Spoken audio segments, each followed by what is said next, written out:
everybody. I'm Jonathan Randall, and welcome to another episode of How You Like Me Now. A lot is going on. Let's start off with some good news. Kanye likes the Jews again! Yay! Not that any of us cared. I think we were very satisfied and happy to get rid of him. But Kanye's back. He posted on Instagram again, which I guess is like the first time he's done so since he was removed for all his anti-Semitic idiocy. This time to say that he likes Jews again because he watched the movie 21 Jump Street with Jonah Hill, and Jonah Hill made Kanye like the Jews again. Oh my God, that's a lot of pressure on Jonah's next film. It better be good or Kanye is gonna hate a whole group of people if it's not. I think somewhere Seth Rogen is like really pissed off. He's like, what about my movies? They're not making you like Jews? He's sending Kanye a bunch of screeners of Knocked Up or other films that he's been in. Maybe the one with the pickle guy. That's the one that Kanye really needs to see. But wow, what a turn. All Kanye had to do was watch some movie from like 10 years ago. That basically proves how mentally unstable you are if you're gonna hate a whole group of people and then change your mind on them based on a movie that was based on a TV show that happened like a long time ago. That movie's not even like a recent release. Like, what's going on with Kanye that he's like, let me check out this movie from like, I don't know, 2015 or something? I don't know when 21 Jump Street came out,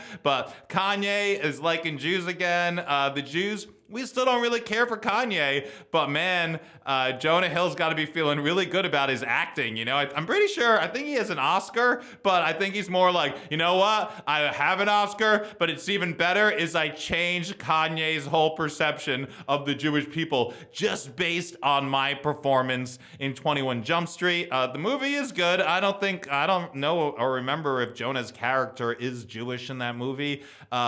I guess maybe Kanye should watch You People, where I think he is playing more of a Jewish person. A lot of Jews had problems with that movie. I haven't seen it, but Kanye's back on the Jewish side.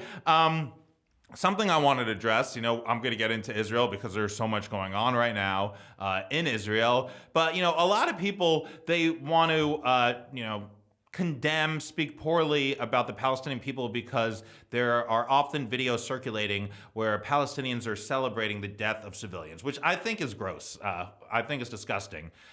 We should not be celebrating the death of civilians, the death of women, the death of children. We should not be celebrating the death of other people. But I just want to be clear that, like, the Palestinians aren't the only ones that do this. There are videos online where you could see very religious Jews celebrating the death of Palestinians. The death of a Palestinian child is one video that I saw over the weekend. But I just want to go into this even deeper and say, you know what? It's wrong to celebrate murder on any sides, but I don't feel like, you know, Israelis should be using this and calling it out like, oh, the Palestinians are horrible people. They celebrate the death of civilians when there are plenty of Israelis that celebrate the death of Palestinians, that chant horrible things, that incite violence, that cause violence, especially Israeli settlers. Talked about them all the time. But I also want to talk about Itamar Ben-Gvir, who had a picture of the terrorist who went into the cave of the patriarchs. I think his name was Baruch Goldstein, and he killed like over 20 Muslims that were just worshiping. It was a massacre, and he had a picture of that guy in his house, like celebrating his horrible, evil deeds. And he is like the minister of defense. He's in the Knesset. He's part of the Israeli government. So to have Israelis say, oh, Palestinians are so horrible, they celebrate the death of civilians, when we have someone in the military who had like a shrine in his home to a murderer,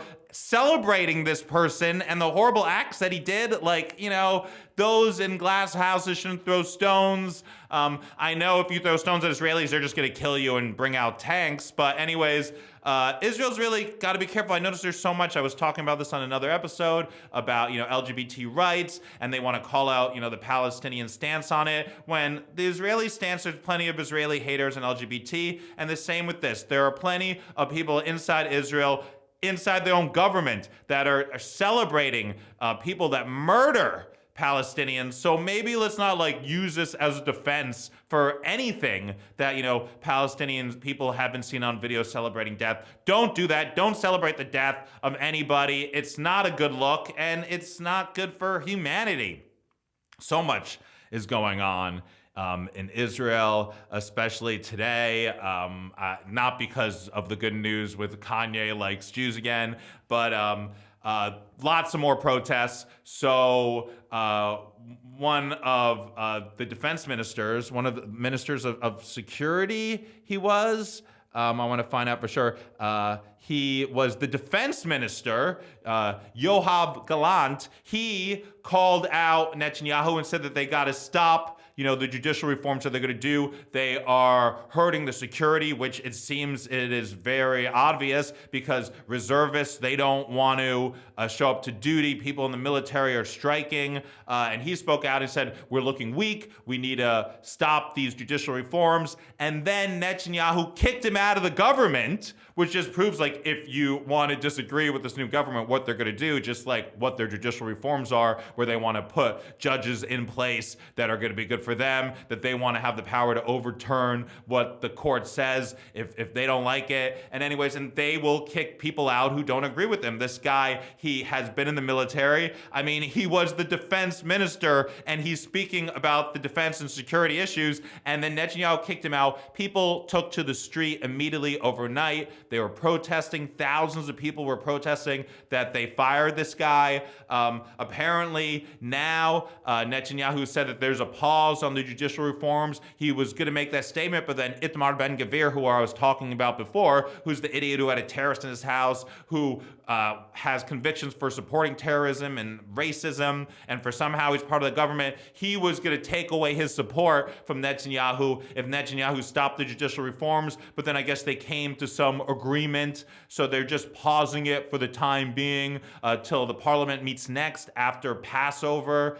But it's still not good. I mean, Israel's like getting ready to implode. They're worried that there's going to be a civil war there. They definitely should not have these judicial reforms. Everybody's striking today. At the airport, flights weren't leaving Israel. One of the major work unions, they started striking. And of course, as I mentioned, military people are striking. So even McDonald's was closed. Even McDonald's closed some of its doors because they don't support what Netanyahu's doing in the judicial reform. Even McDonald's is like, we are not loving this. And they closed their doors. So a lot of people do not want these judicial reforms.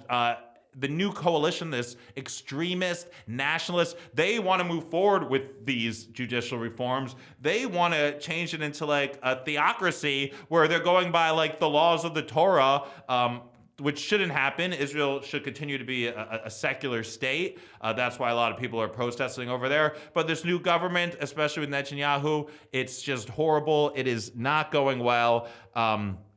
Let's see, at seaports, banks, hospitals, so many people were all striking because of the judicial reforms. Netanyahu thinks that the judicial reforms are going to be good. There are people that are supporting it. They're more of the super conservative, ultra-religious people, but I guess it's good that there's a pause on those judicial reforms, but I don't think they have any intentions of stopping the judicial reforms. They're just stopping them for the time being, which is pretty sad and more manipulative and just exposes his corruption, and that's what Netanyahu wants. He wants to kind of quell these strikes that people are happening all over the world, all the protests. He wants, the strikes that are happening in Israel. Protests are happening all over the world, especially in Tel Aviv and Jerusalem, and he wants to stop all of that, so he's saying, okay, we're going to not do any judicial reforms for now.